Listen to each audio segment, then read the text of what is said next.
Please welcome Adam Mosseri on Facebook News Feed. Well, that was a try. That's a weird function of Echo. You can actually dictate to it. This is Adam Mosseri, who runs the Facebook News Feed, which was what I was trying to get Alexa to say. And so... Where is Alexa? Alexa's over there, okay. yeah. If you want to know the weather or anything about Wikipedia, or there's all kinds of funny things you can do. Oh, did I do this? Alexa, what do you look like? I'm a 9-inch tall black cylinder. So, something new. That's why we're playing with it. So Adam Mosseri's been running the Facebook news feed for 2 years, and I think you can all agree that if we're talking about values and modern technology, there's hardly any modern technology that's more determinative of all of our lives right now than the Facebook news feed, which for 1.55 billion people is one of, if not their main source of information about the world around them, to use a Facebook phrase. And I just wanted to start, Adam, by asking you to just talk about how does the news feed work? What's the, we could talk about algorithms, dig down into them, but what's the basic way you describe what it is? What Newsfeed is? Yeah. Essentially what we do at Facebook is try to, especially on Newsfeed, is try to connect people with the stories that matter to them. So everything we do is with that goal in mind.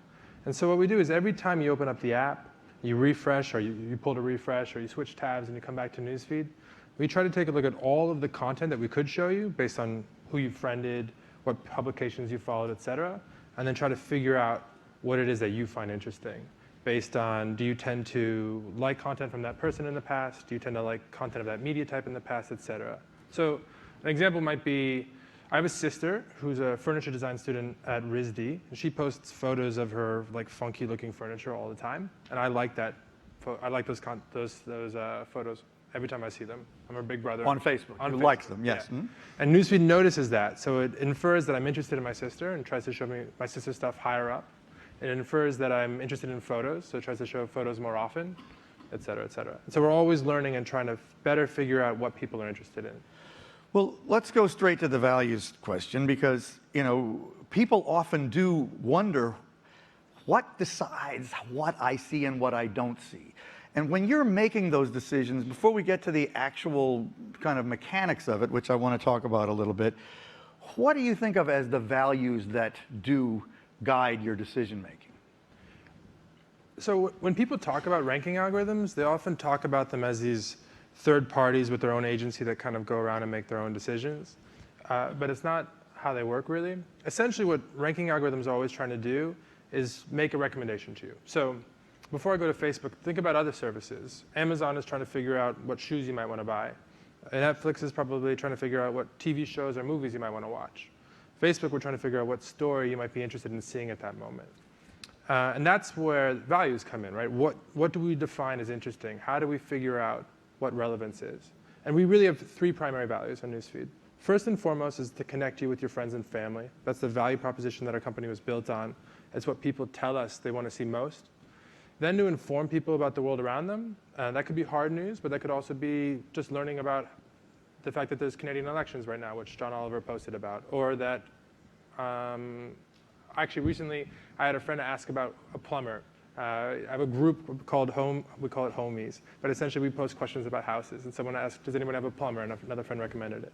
So the second is to inform you about the world around you. Which is a phrase that Mark Zuckerberg used way back. Yes, and we've been talking about that for a long time. And lastly is fun content, entertaining content, content that helps you pass the time. But we think about our values in that order. So fun is an explicit part of what you're thinking about when you're making decisions about what people would see. Yeah, I think that people often use Facebook while they're waiting in line to buy lunch, or maybe someone in the back here is not that interested in what I'm saying, and maybe they're checking it right now. That's cool too. In those moments, I think amusing content or fun content can be really valuable. But again, we think about first and foremost to connect you with your friends and family, and then informing. Because that's the order in which people ask for things, so that's the order in which we try to best invest our time. So there's algorithms that basically follow those guiding principles Yeah. that all sort of work together to determine what you finally see. Now, tell me this, because I know that everyone, with the average Facebook user has how many friends at this point? A few hundred. A few hundred. So the average user would be eligible to see roughly how many posts and items? Roughly 2,000 or so. In a day? Yeah. And how many do they typically actually get presented with? A few hundred. A few hundred. So you're basically filtering down to maybe 10 or 20% of what would be eligible to be seen. Yeah, I think that, So how do you do that? well, there's more and more information out there, right? There's more and more that we can consume. There's more and more that we want to consume. And there's only a finite amount of time every day, right? And so what we try to do is figure out what you're the most interested in to make the best out of your time. Right. How do you do that? Well, I don't want to say the same thing again. Well, I think that what we do is we try to predict things. Are you going to like this? Are you going to comment on it? Are you going to share it, et cetera? And we get better at predicting and better at figuring out, oh, Adam likes Anna's content. That's my sister. Let's show her content higher up in newsfeed. But I think the meaningful question is, how do we evaluate success? How do we know that things are going well? Good.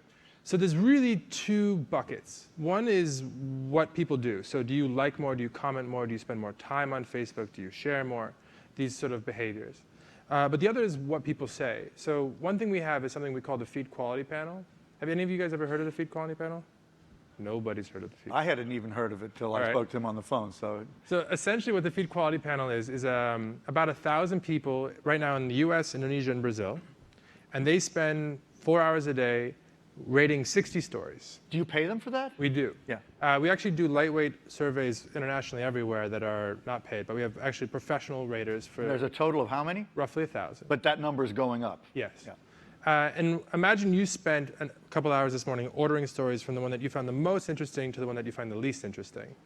We can then compare your order to the order that we would have put stories in. And that difference is our opportunity. That difference we try to minimize over time. So when we launch changes to how ranking works, we look at, are people liking more things? Are they sharing more things? But we also look at, are we getting closer to the order that people tell us they want the stories in, that the people tell us they find most meaningful? One of the things you said on the phone was that the single most important thing that determines what you see is who your friends are. Yes. Talk about that and why that's so important. Well, when you first sign up, you have a completely blank slate for newsfeed. There's nothing in there. And so over time, you friend people, you follow maybe sports teams you're interested in, celebrities, public voices, publications, news, et cetera. And so the content that's in your newsfeed is only eligible because you followed a page or a person. Actually, not everyone knows this, but every single post from every one of your friends is in your newsfeed. If you keep scrolling, most people don't read their entire newsfeed, so they miss things. That's not true for what we call page content, but business content, because many businesses post many hundreds of things a day, and feeds would just get totally overrun. But from actual people, you put it all in there. It's all in there. Uh-huh. That is interesting. So you talked about also this you evaluate all these things, and you do it based on certain set algorithms, but you apply that algorithm to each individual. So in effect, everyone has their own individuated set of controls for what they see. Is that a fair way to put it? Yeah, essentially, what we value is consistent, but how we execute it or how we apply the algorithms is very personalized. So a simple example would be, we look at how long you read a story for. So if you read 2 stories, one for 4 minutes and one for 4 seconds, we're going to assume that the one that you read for much longer is more interesting. But 4 minutes for you might be a really long time, and 4 minutes for you might be a really short time, because maybe you read everything end to end. That'd be pretty cool. And so what we think of as a long time or a short time is totally personal. It's totally independent. It's different for every single individual. That's true for most of our features. But you said that some of it is curated. What do you mean by that? Is that going back to the quality panel, or is that something else? What I mean by curation is we do our best to figure out what people find interesting, but we know we don't always get it right. We know we make mistakes, which is why it's really important for us to build controls for people to curate the experience when we do. So we invest a lot in building and educating about controls for newsfeed. So unfollow, you can unfollow anybody. So actually, have any of you unfollowed anybody? Oh, Damn right. You got to unfollow people. It like makes a huge, huge difference. Does it really good. Yeah, I just went through the other day and did it and nobody noticed. Really? That's the point. Nobody knows. So I probably shouldn't talk about unfollowing people on stage because people know. Well, if it's important for people to do it, you should talk about I'm trying to it. think of a safe example. Steelers. I'm a Steelers fan. I'm from New York, but I'm a Steelers fan. It's a long story I can explain later. But we weren't doing that well a couple years ago, and it was just sort of depressing me every Sunday. So I unfollowed the Steelers. They don't know about it, which is good. And then that content is out of my feed, and then I have a more happy sort of experience. But we also do things about the inverse too. So See First is newer, so I'd actually be surprised if most of the room has heard of See First. Has anybody used See First? We've got one over here, just one. All right, See First is good. What See First allows you to do is pick someone you want to have show up at the top of newsfeed every single time they post. I have a brother, he's in a band, he posts videos and images of his gigs, and so I've See Firsted him. So every time he posts, it shows up at the top. And this blend, which we talked about, of this automated ranking, which is trying to figure out what is interesting to you, and then manual curation, where you can actually correct the system when it's getting it wrong or tell the system more of what you want. No, I always want to see my brother's stuff, and I never want to see stuff from the Steelers. I think makes for a very meaningful experience. Oh, so the curation is by the user who's seeing the news feed. Yeah. I see. And then the algorithms work on top of that. Right. Exactly. Now, I know this is one interesting thing that many people may not know, that you have nothing to do with ad algorithms whatsoever, right? True. All you do, if I might say, and tell me if I say this wrong, is you set aside certain slots that are predetermined by some other algorithm probably about how many times a given average user can see an ad, and then the ads that are placed in there are determined by other algorithms that are from the ads team. Is that Yes. roughly right? Two different teams, two different systems that then integrate on the front end. So you don't think about ads at all, except that you have a certain number of slots you have to reserve. Is that the way it works? Essentially, what we focus on is trying to figure out what people find interesting and connecting them to that content better and better and better. Ads does something that's pretty parallel. They try to figure out what ads you're interested in. They also have to consider what the advertiser is also interested in, so that they're trying to sell shoes to guys in their 30s in San Francisco. I'll show up as an option. But the teams are independent, the ranking systems are relatively independent, and then we integrate on the front end. Well, certainly in the business community, there's tons of frustration that people don't know how they can figure out what things will be seen by their followers, but we'll leave that aside. But certainly, I think even in the developed countries, even among individuals, people get confused and frustrated. They feel like Facebook has too much control. I mean, I'm sure you hear that a lot. How do you respond to that mindset that people, I just wish they didn't decide so much what I see? I mean, is there any way around that? What do you think about that? I think we have a huge responsibility. There's a billion people use Facebook every given day. They load newsfeed a bunch of times per person.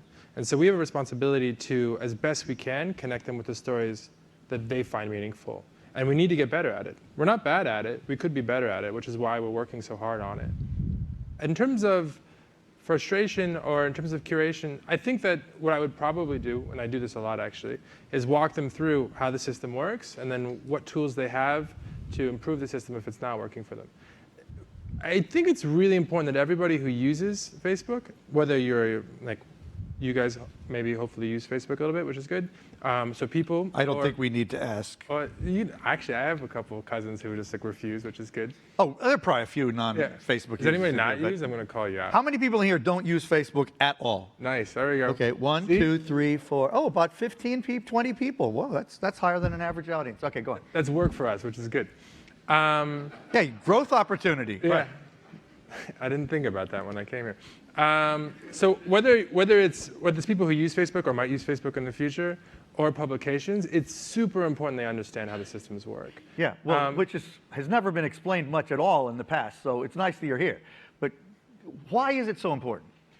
Because I think that if it's going to be something you use, and right now I think the last stats we posted publicly were people use it on average over 40 minutes a day in the US.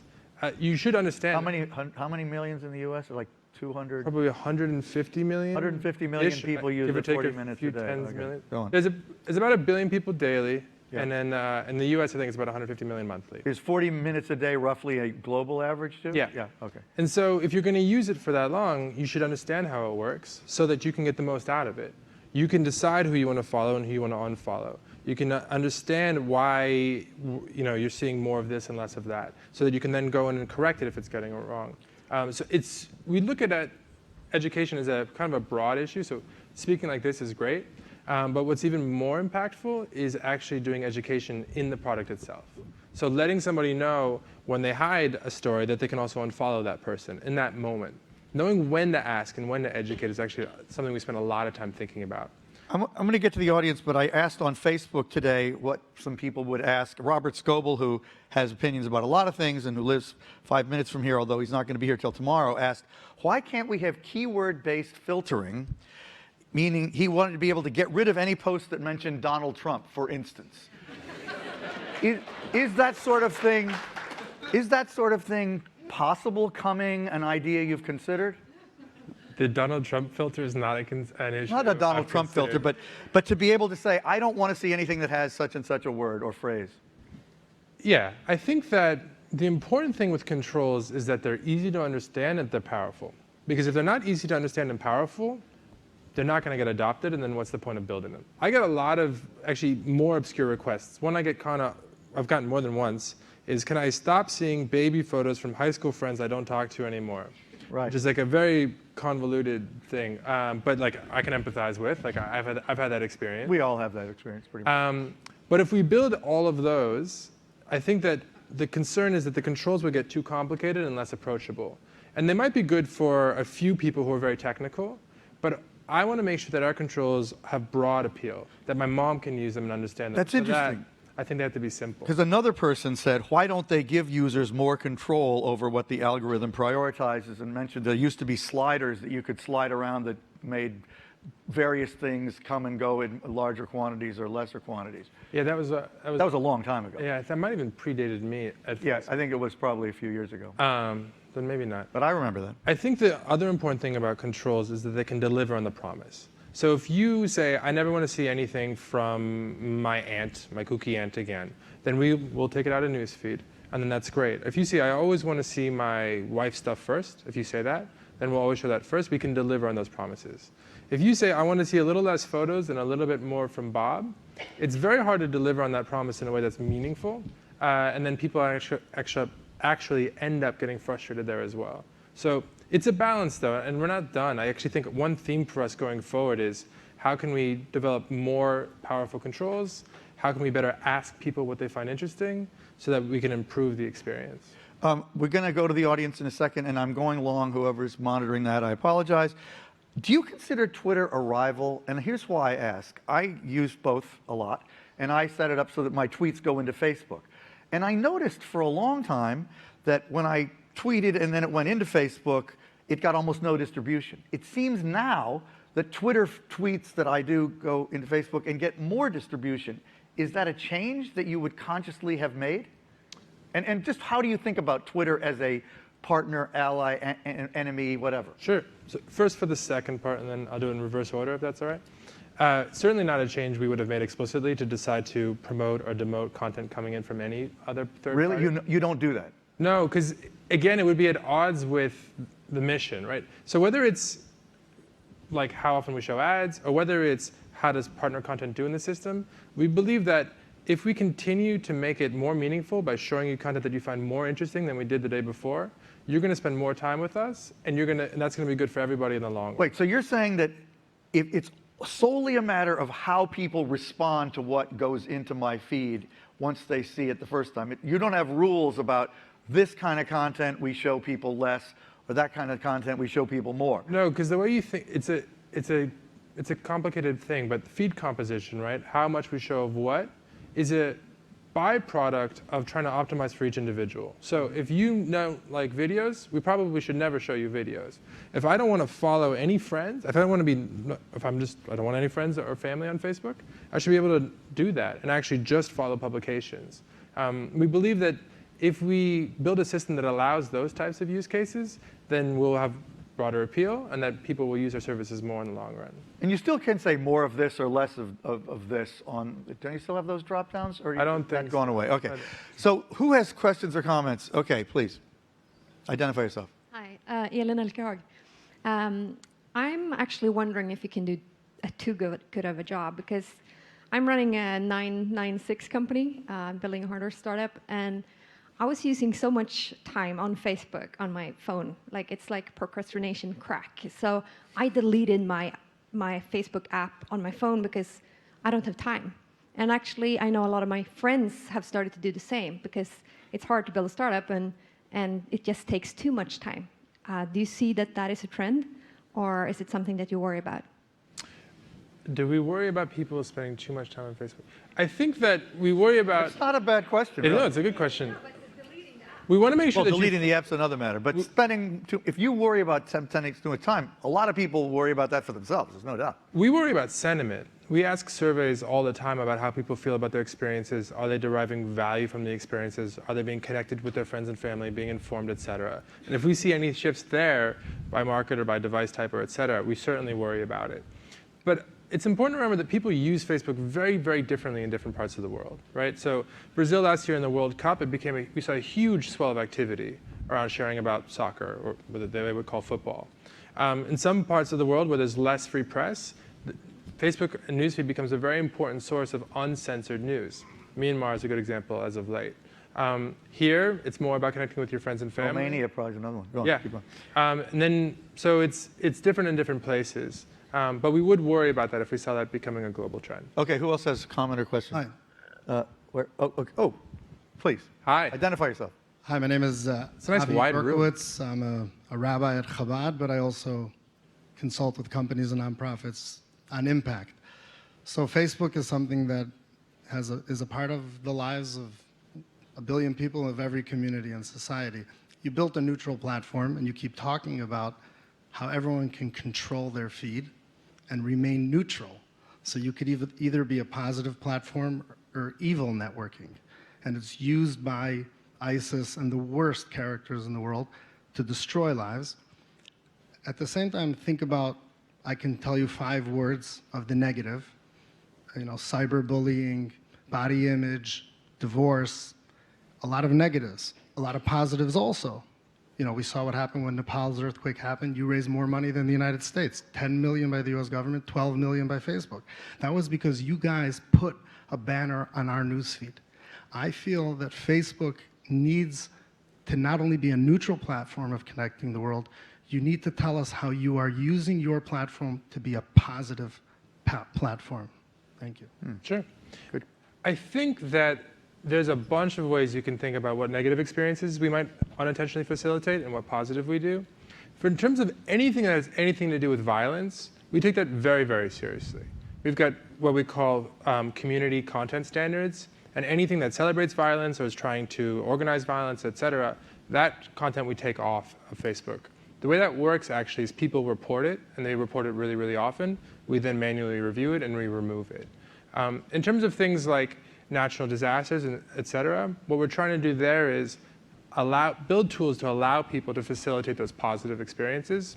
And so we're doing more and more there. I do think it's an area where we can do more, and we're looking to do more. Okay. So we are open to ideas. We're running out of time. Actually, we ran out of time a long time ago, but go ahead. Over It here, says identify 0. yourself. It's not our fault. I don't mind. Don't worry. Thank you. Josh Reynolds with Quantifind. Hey. My question is this. You've talked about some very smart ways that Facebook helps us stay connected with and prioritize the things we already know about, the things we care about. Yeah. But what I'm curious about is this. Where does finding new things, where does serendipitous discovery, where does broadening our perspectives come into play? And the reason I ask is this. If we just continue to look closer and closer and closer at the things we don't already know, our blind spots are going to grow exponentially. When we type in a search term into Google, it's because we think we have a question in mind. Yeah. But in the old day, when my parents grew up, they had someone on a screen delivering news that they would never have seen otherwise. They had new things brought to them. They had ugly truths. It's the filter bubble question. Exactly. So my question is, Facebook, what role do you think you play in enhancing human curiosity and bringing us closer to the things that we don't already know about? Good. What responsibility do you have around that? Thank you for that question. I think a big responsibility. I think, 1, I'll talk about what happens today, and 2, I'll talk about what I think we can do in the future.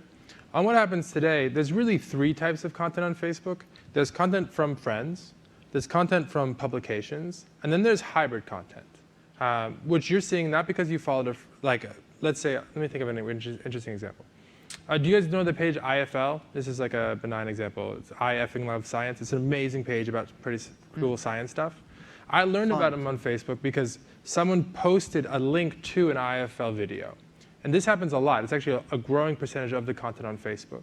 And that allowed me to, one, it was a cool video. It was about sleep science and about how if you might sleep less and think you're fine, but if you just get used to it, if you just sleep more, it's better for everybody, which I used as an excuse to go to bed earlier and get up later. But I learned about that on Facebook, and then I ended up following that page, and now I get updates from IFL all the time. So it happens in a significant way on the platform already.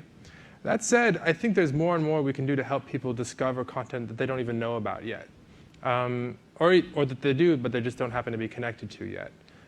My mom, actually, on my last birthday, she said, I hear you work on Newsfeed. I've got a complaint. This happens a lot if you work at Facebook. And I was like, okay, what's going on? And she's like, you never show me any content from the New York Times. And I tried to explain how ranking works, and she wasn't having it. So I took out her phone, and I opened up the New York Times on Facebook, and she's not even following them. And so at first I was like, this is on you, Mom. Don't ever say that to your mom. And then I realized it's not really. She actually sees links to the New York Times all the time because her friends share them. And she just assumed she was following the page. And so we need to do better connecting my mom to the New York Times, but also helping people discover things based on their current interests that they might not know about yet. And so we've got some ideas that we're currently working on in that space. And like you said before, helping people understand how the whole thing works really helps, and you got to explain it a lot. That's the foundation complicated. on which everything. One final question, Simone. I am going to wrap. Simone's cutting me off. But Sorry. do you feel like, do you walk around feeling, my God, I have so much responsibility? 1.5 billion people see this thing that I have to do. How do you feel like the power of what you do day to day? Does that weigh on you? I feel like it's a lot of responsibility. I tend to think about day to day about two things. One, how can I help my team get done what they need to get done this month? But two is, how can I make sure that we're thinking about these long-term issues like serendipitous content or like safety on Facebook, et cetera. And I think my role is to balance those things, is to help the team manage the week-to-week grind, and it's intense and it's stressful, which is good. But also think about those longer things. And as long as I'm doing that, that energizes me, and then that helps me deal with the fact that I do think it's a very serious responsibility. Well, cool. Thank you so much, Adam, for coming. Thank you, guys. Really good.